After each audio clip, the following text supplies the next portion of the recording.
Hey there, welcome into Unpaid Interns. I'm Griffin Epstein. We have a late Friday afternoon special episode today and another great guest to close out our week here on the podcast. DeAntae Prince joins me today. He's a content editor for the Chicago Tribune sports department, specifically covers the Chicago Bulls.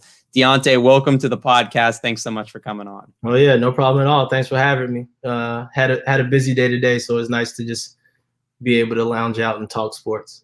I know it's obviously had to be a busy couple last days for you. It's been a very eventful week for the NBA and especially the Chicago Bulls. But before we get into that, I just wanted to start with what do you do specifically right now with the Tribune?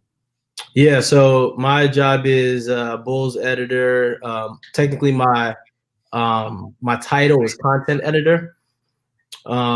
So what I do every day is edit stories, plan and create content, and I've also been doing a little bit of writing and a little bit of video stuff for us as well, and just trying to be a army knife and help out the section as much as I can.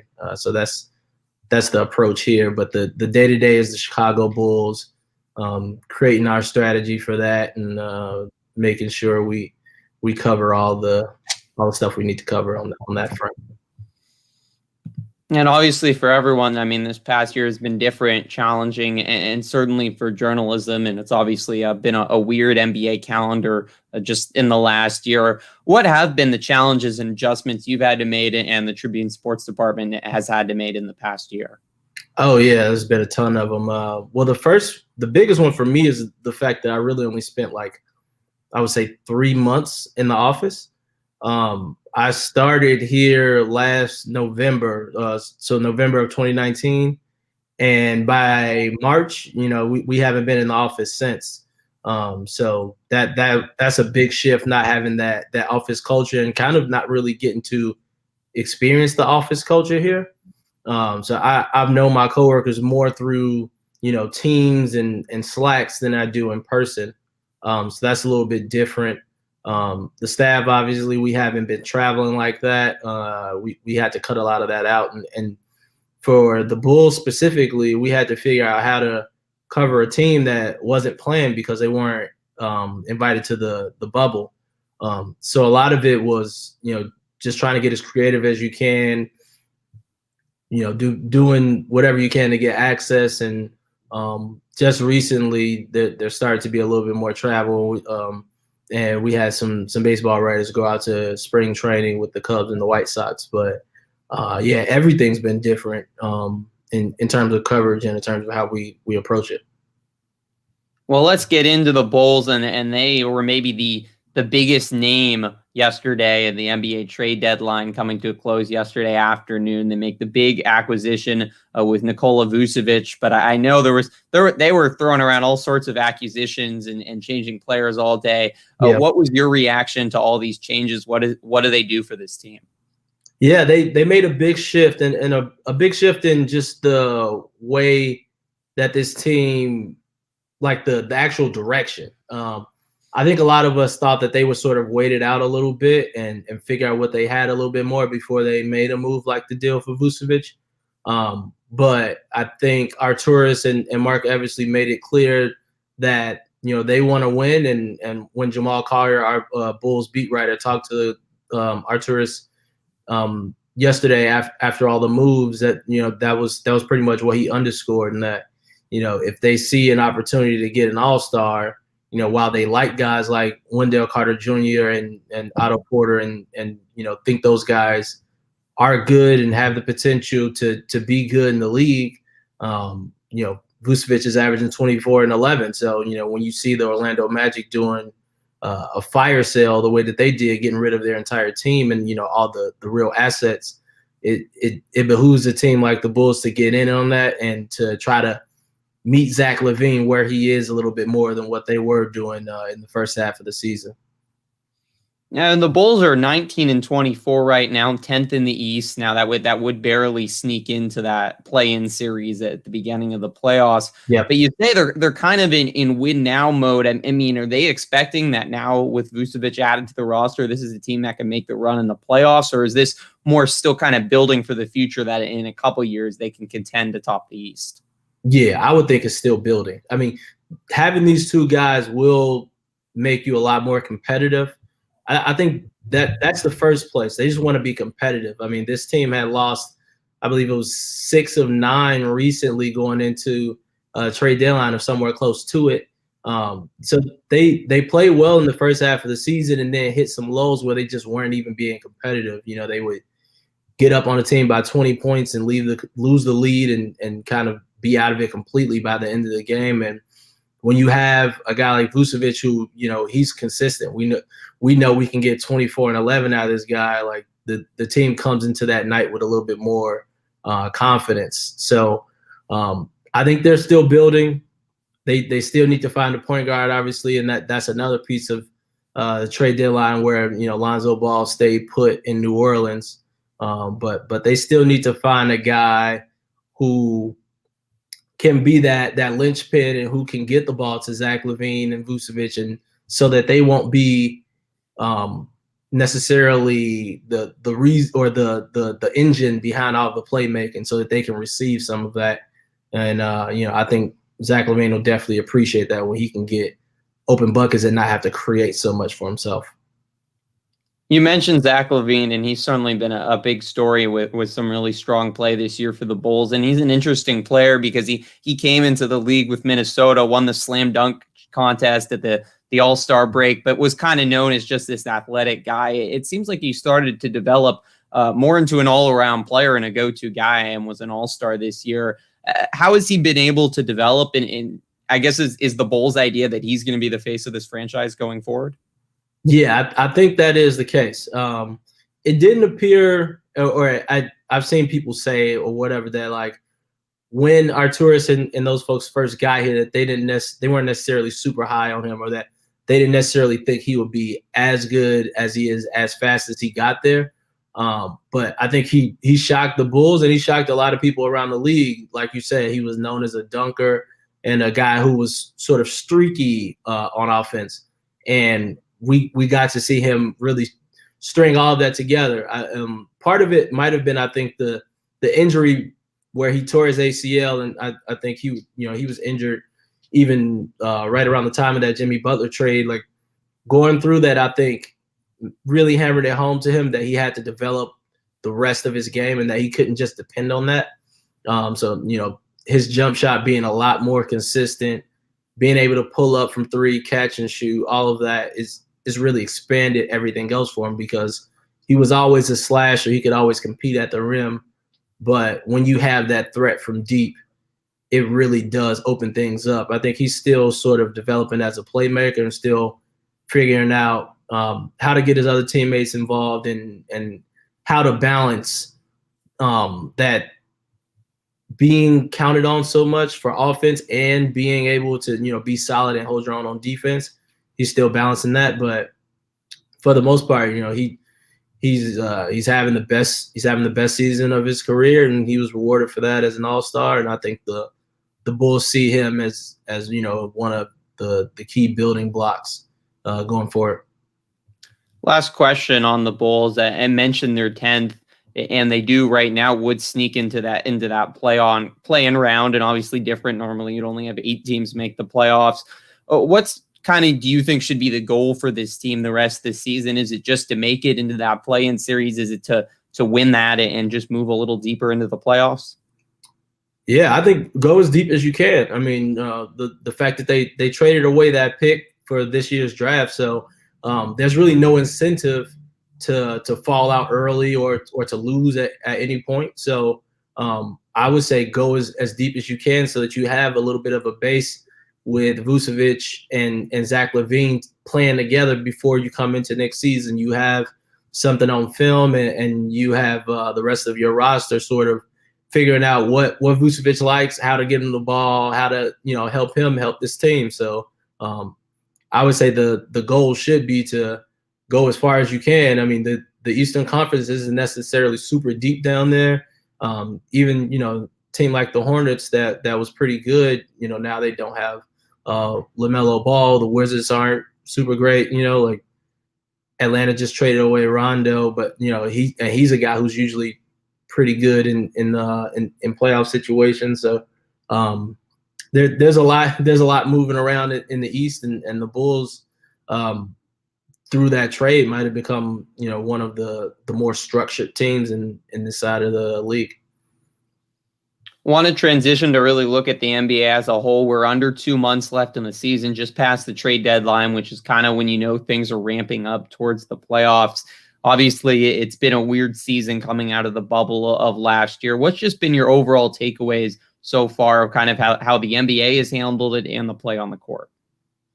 Yeah, the good thing is that you can sense that guys, even though there was a really short window before they came back, that guys take care of themselves and that they aren't necessarily feeling it physically as much as they were in the bubble. Like there were a few freak injuries in that bubble where people hadn't played for a while, and then all of a sudden you're thrust into this everyday thing, and that hasn't necessarily been the case this year. Now, obviously, LeBron just had sort of a fluky injury, but I think the league has done a good job of keeping the testing going even outside of the bubble, making sure that people stay negative, and that the players that it's all structured, that the players are still kind of in their own sort of bubble where they don't have contact with a lot of people around the franchise or with media. So I think the league is doing all they can given the circumstances that we're all dealing with, and I think the play has been good for the most part. I really want to see what that Brooklyn team looks like with all of those guys together. And I want to see what the Lakers look like, when LeBron gets back and they get into sort of that playoff mode and get Anthony Davis back as well. Certainly should be interesting. And you touched on this with the Eastern Conference. There's a clear three right now at the top with the 76ers, the Bucks, and the Nets. But after that, I mean, a whole glut of teams, some teams that you certainly would not expect to be in the playoff picture, like the Knicks. Who would you pick out of that group to potentially make a run and be a threat to those top three teams come May? I don't want to say the Knicks. I can't. I don't know. It's actually kind of tough, but I mean there's two obvious choices that really shouldn't be as low as they are. Miami and Boston, obviously. It's kind of surprising that they are where they are to begin with, but I think Miami has really made some moves and tried to fortify what they're doing. And they had a huge trade deadline. I don't know, being Indiana guys, we want Victor Oladipo to play well. I don't know how healthy he really is right now. I think he's still trying to come back from the injury that he suffered while he was with the Pacers. But if they can get him some version of what he was, and if I'm not mistaken, they got LaMarcus Aldridge, or they're close to getting him after he was bought out by the Spurs. So they've really made some moves. I mean, Jimmy Butler wasn't an all-star this year, but he's still having another good year. They do need, like a Tyler Hero to play the way that he played in that bubble and be able to knock down shots. Duncan Robinson is obviously still a good shooter, and as a Chicago guy, I would like for I just forgot his name from Simeon, the left-hander. Dunn. I would like for Dunn to be a little bit more involved in scoring as he was before they kind of made the big moves and put their roster together. But I'm high on that team. Boston, they have the pieces. I've just been surprised at how Kemba's played since he's got there. I know he's been hurt, but I just expect that move to be a little bit more fruitful for them. I think he kind of defers a little bit too much at times and needs to, approach things the way he did a little bit more in Charlotte. And, that's what the Celtics were hoping to get when they made that move. Now, I know you don't cover the Western Conference as much as you're focused on the Bulls, but do want to touch on the West. And the two teams at the top there, maybe wouldn't be what the prognosticus would pick as the top of the conference. And obviously the Lakers are dealing with some big injuries. But you have the Jazz and the Suns as the 1-2 right now. Putting aside the injuries with the Lakers, I mean, Do you expect those two teams to be there come playoff time? Can they compete for a championship? Yeah, I think the three teams below them are a lot more likely to do that, to be honest. I was high on the Clippers when they first put that team together. It's still a little hard to know what to expect from them, and a lot of that is Paul George, and he really had a tough time in the bubble. But so long as LeBron and Anthony Davis are healthy, that team always has to be contended with. Folks always have to worry about them, and I think Denver really tried to get better at the trade deadline, and they're really trying to keep competing and trying to keep growing into one of those better teams in the Western Conference. So I see those teams being a little bit more dangerous. Utah is solid.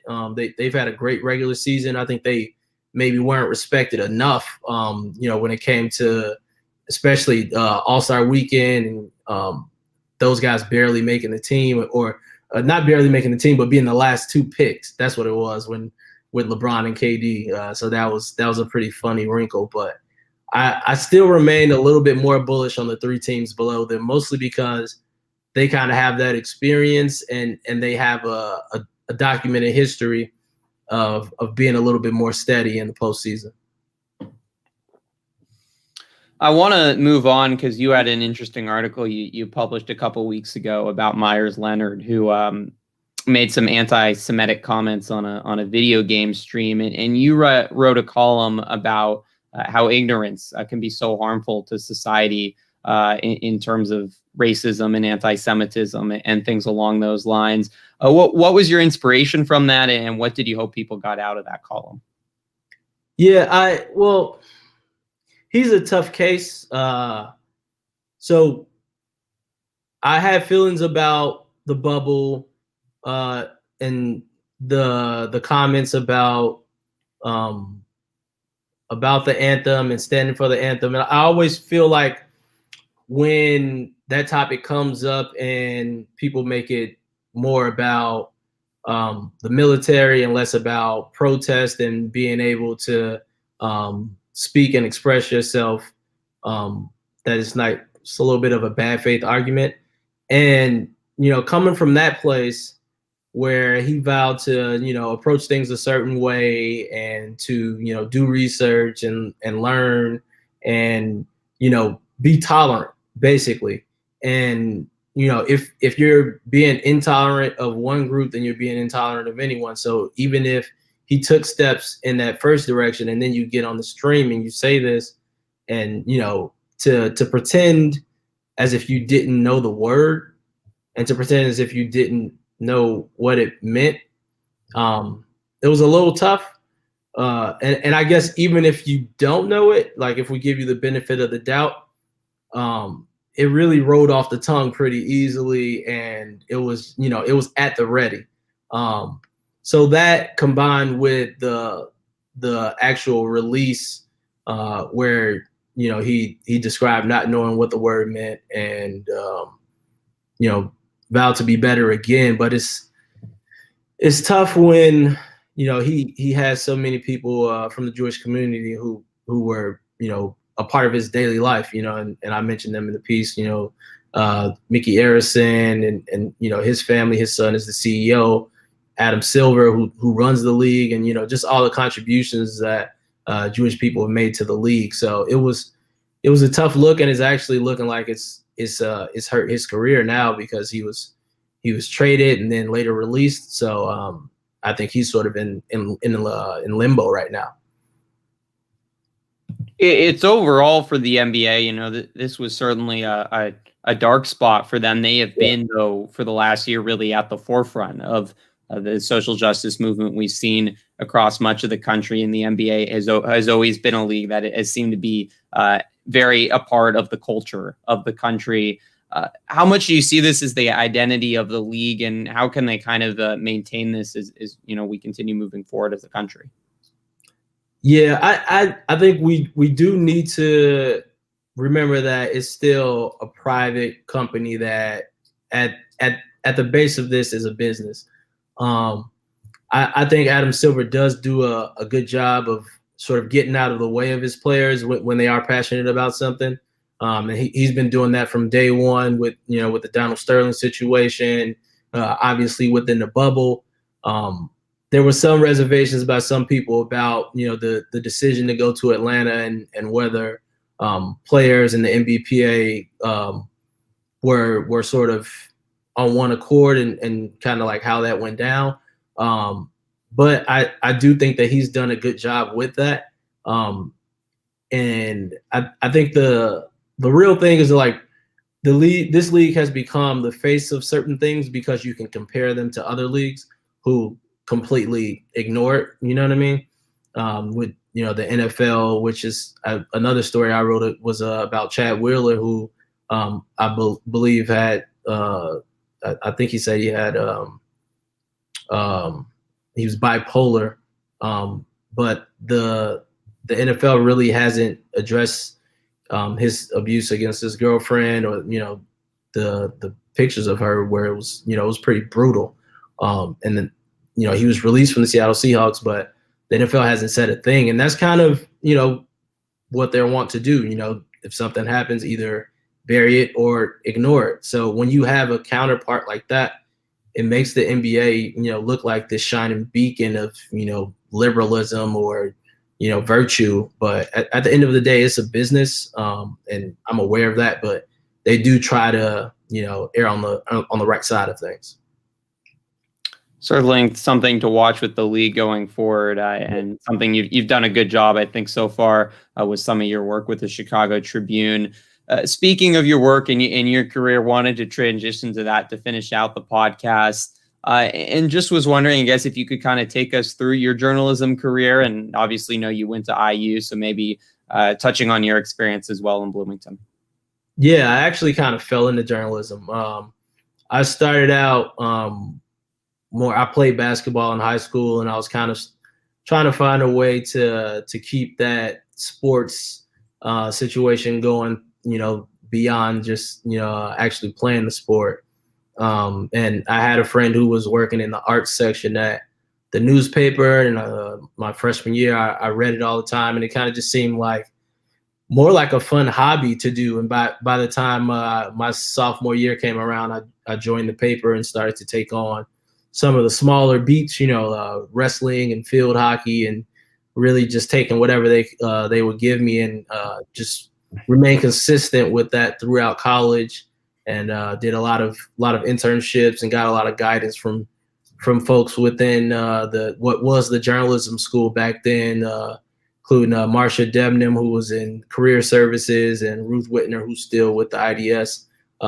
They were both instrumental in my journalism career. And I ended up doing internships at the Indy Star and LA Times, Sun Sentinel. So those helped a lot by the time I was actually out in the field. So my first job was at Sporting News. I stayed there for about 5 years, working on the desk and being promoted to NBA editor after a couple of years. And I worked that until went on to Sports Illustrated, and I was there for about 4.5 years as an NBA editor on the desk. So that was a fun thing to get to live in New York and to get to cover the league in a more prominent, more prominent website, and obviously now here at the Tribune, focusing on the Bulls, which this is kind of one of the jobs that when I first started journalism that appealed to me. The being able to come back to Chicago and work for the Tribune and cover the Bulls was one of the dream jobs. So it's nice to be in this position now. Yeah, pretty cool when you can pick up one of your dream jobs and assume a team that you followed growing up. Yep. And I mean, and Sports Illustrated obviously was a dream too. That's the case for most people who get into journalism, especially on the sports side. So. Pretty good. I'm just wondering, covering the NBA and working in journalism, what have you kind of learned about the field, learned about the world by working in the field? That's a big question. I think I don't know if I've learned about the world through I think through journalism I learn about the world all the time, but I don't know that it's always through sport. maybe in the way that it is through sport is just through, interactions with people, building relationships, how important friendships are and how important it is just to treat people well. So I think I've learned that through, the people I've met in journalism. I think about the world at large. I probably, read the New York Times or the Washington Post and learn things that way. But more on an intrapersonal level, I've learned a lot through journalism for sure in this sports angle of it. And obviously, like we were just talking about, all the world issues that touch sports, if you're really paying attention and if you really, want to learn from those things that come up on a day-to-day, then you can, pull whatever you want to from those situations. We mentioned you have your dream job. Obviously, that's pretty exciting. There's current students working in journalism and working in media who'd certainly dream of doing the same thing. What advice would you give to them?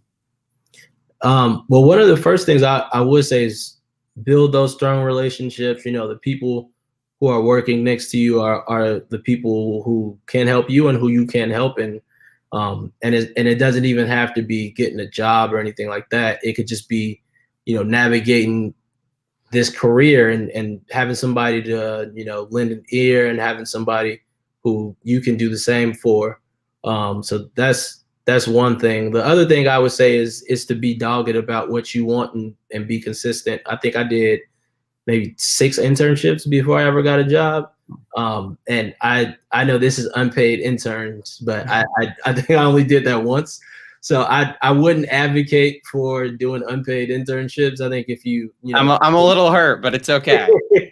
I just think if you're putting the work in, you should try to find somebody to pay for you, and you should try to get somebody to give you a living wage, even if it's only for 3 months. So that's generally what my experience was. I know that in this field, that's not always the case, and that's like it's been a big topic for a long time at this point in journalism, and I'm sure in other fields too. But those are the 2 things I would say. Just value people, treat people well, and they'll treat you well, and work hard and be consistent, and don't blink if you see something in front of you that you want.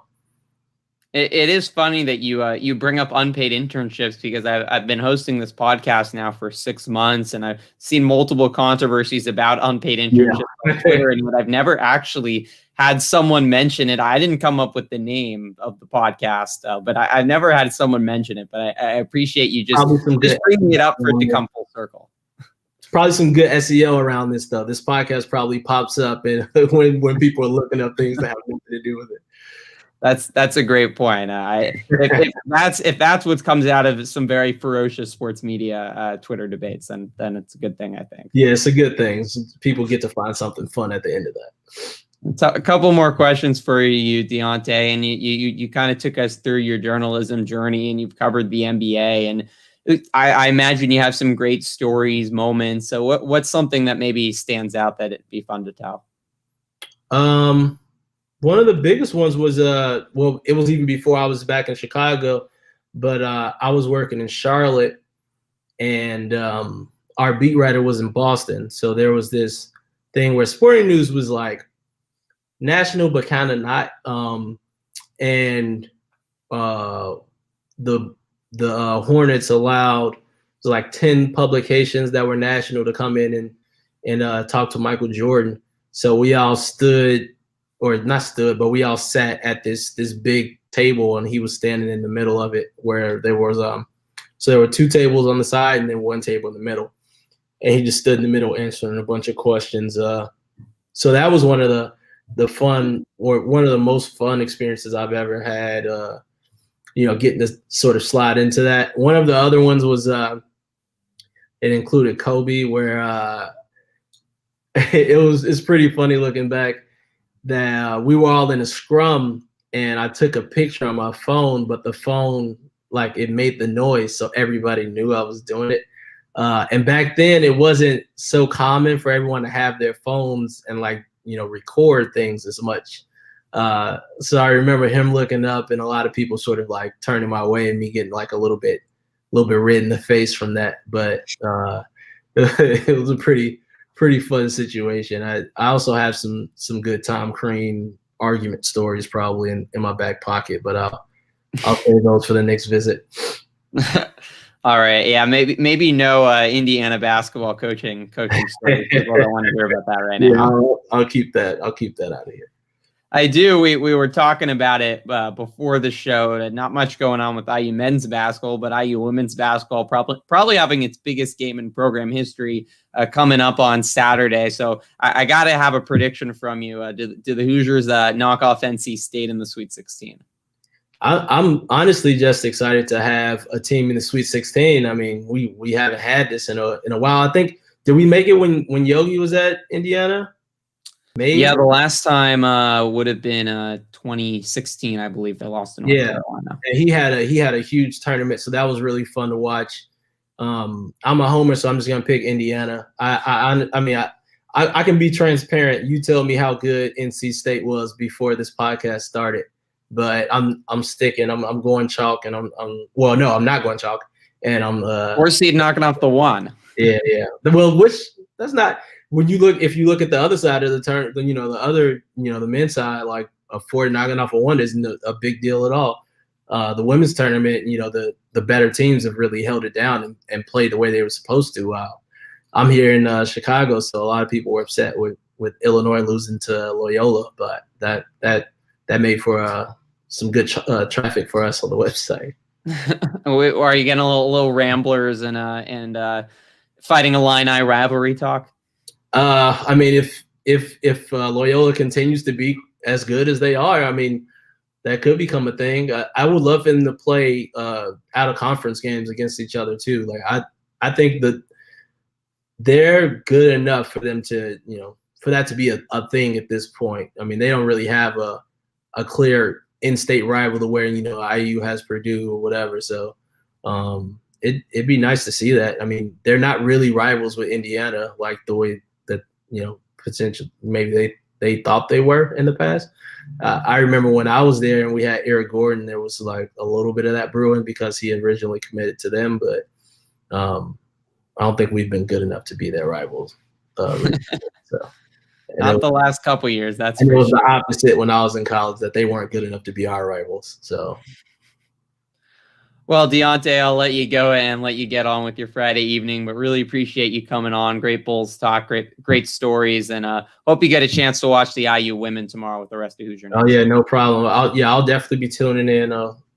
Hopefully my prediction comes true. No, many Hoosier fans agree with you. Appreciate you coming on today. That will do it for today's episode of Unpaid Interns. We will be back on Monday. We'll be recapping that IU women's basketball game against NC State in the Sweet 16, win or lose. The Hoosiers play Saturday night, 6 p.m. on ESPN2. As always, if you've missed any of today's podcast or missed any of our past podcasts, you can check them out on the IU Sports Media YouTube page or Twitter page. Or if you prefer to listen, you can listen to them wherever you get your podcasts, including on Spreaker. That will do it for today's episode. For DeAntae Prince, I'm Griffin Epstein. Thanks so much for tuning in. Have a great weekend, everyone.